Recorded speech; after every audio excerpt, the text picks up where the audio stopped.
Hi, folks. Welcome back to Curtis Goes Corner.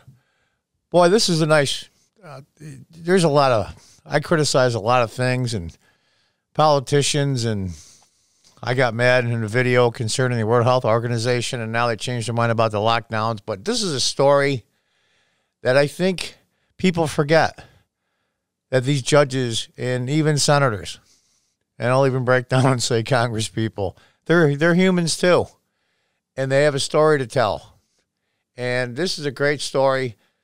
Barrett finally recalls how Scalia recommended Ginsburg for Supreme Court. The late conservative and liberal jurists were famous friends. Now, come to find out that Judge Scalia and Judge Ginsburg were on the bench together in the D.C. Circuit. That's usually the fast track to be on the Supreme Court. And when a vacancy came up, Scalia actually suggested that Ginsburg would be a great choice.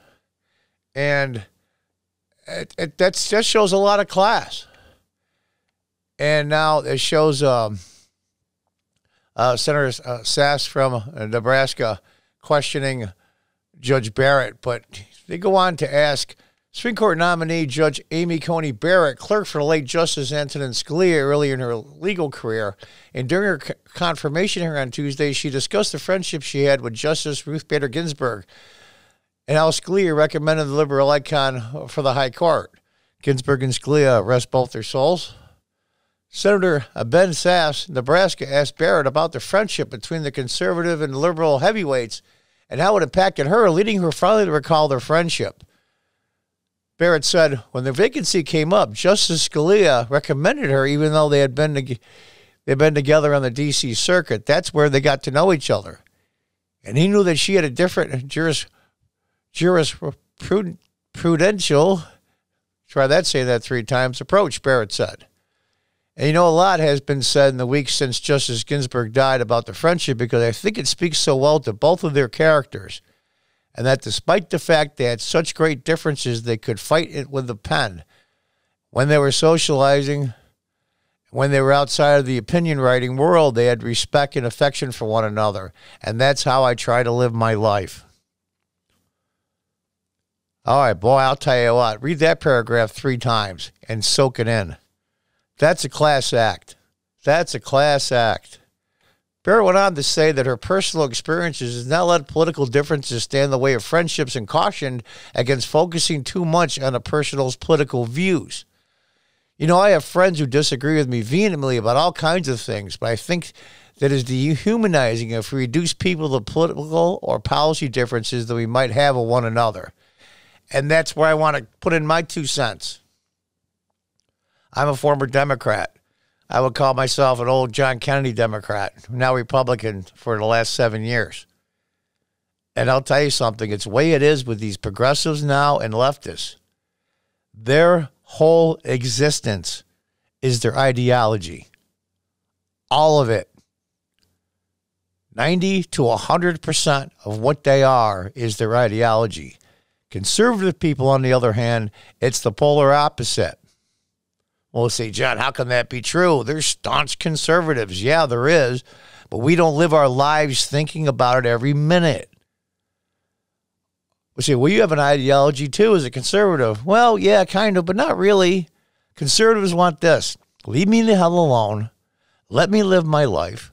Let me live my family. If I want to be gay, straight, have kids, no kids, do what I want to do, it's none of anybody's business.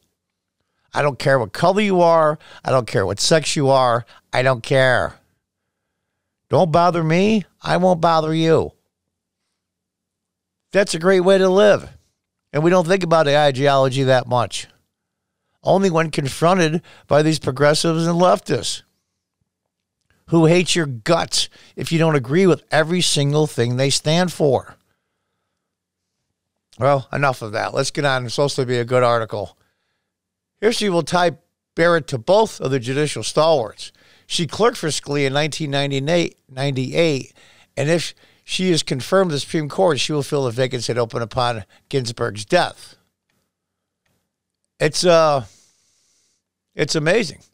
It really is how these titans, if I'm not mistaken, trying to remember during they called the monkey trials on evolution. I believe it was in the 1920s. Brian, I believe, was the prosecuting attorney, a stalwart Baptist, and I forget the famous lawyer's name. They were personal best friends, and that caused a big rift after that trial, but they were polar opposites, and you can see a lot of that in history. But that's just the way it is. It seems that the older people, we were brought up different. Society was different. You disagreed adamantly against somebody, but you didn't hate their guts. And now, with me here locally, not that I'm, trying to say that I'm some kind of victim, but once I got outspoken as a council member from 2000 to 2007, I pretty much said what I thought. And if somebody disagreed with me, that was fine. We could have a cup of coffee later, but no. As times changed, and these people were, ideology, it just possessed them, it became impossible to do. And it's really sad, because I know a lot of people, and they're decent people that, it's so bad that when somebody walks down the street now and sees my store, they cross the street, walk by my store, and then recross the street. That's how these people are. No class. No class at all. And it's good to see that Judge Barrett can look back on Ginsburg and Scalia fondly, not just for their judicial brains and their intellect, but also their humanity too, because people forget. Judges are human too. And they have to make decisions sometimes that pulls at their conscience and their soul. Can you imagine being a judge, even if the guy's a monster, gives somebody the death penalty? That's tough. That's your order. You have to sign it. Very much like Harry Truman sat in the Oval Office alone, signing the order that dropped the bomb on Hiroshima. It's horrendous stuff. But it comes down to you sometimes, and you have to make the call. And it's good to see that they got along. I'm glad. I heard about it before, but it's been talked about more now that they're passed away, which is sad because it should have been talked about a lot more while they were both alive. But this is a great story. It just shows some heartfelt emotion and sadness, too, because they're both gone. Well, folks, that finishes this episode. Thanks for listening, and thanks for your attention. Usually I rant and rave about how dumb some of these people are and how they're hurting the country and the people in it. But this one is a lot more heartfelt. And I hope people take this to heart, that they've had old friends, that now in this polarized political climate, friendships have fallen on the wayside, and how you boycott a store like they have with me because of their political beliefs. We're just people, too. We don't mean any malice towards anyone. So maybe you ought to say, you know what? Let me go in and talk to that store owner, or that old friend I had that we had an argument with a year ago. Give that person a call. They'll probably be surprised to hear from you. And I hope that works out for all of you. So give it a try.